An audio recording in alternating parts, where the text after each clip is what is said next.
Тож світанню я з тобою не сустракаў. Світанню я з тобою не сустракаў. Не рассякаў вяслом азёрнай хвалі. І толькі шморгаў носам абрукаў, калі цябе да дошкі выклікалі.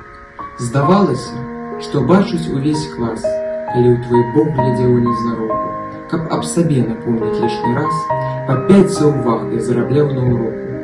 Што стала ты мне нейкаю другой, баяўся і сабе прызнацца ў гэтым.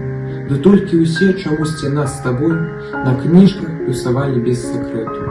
Ну, а калі кілометраў за 2 дамоў з аднавяскоўцамі ішла ты, як крыўдна мне было, як я злаваў, што каля самай школы наша хата.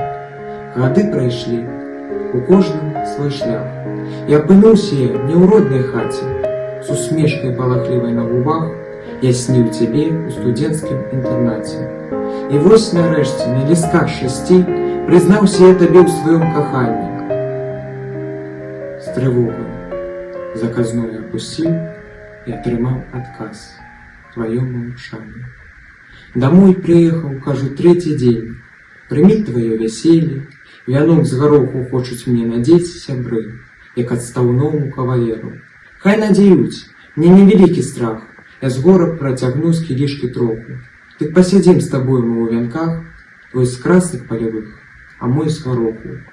Хай снег хадоў асядзе ў валасах, хай будзе мне хоць 5 разоў па 20.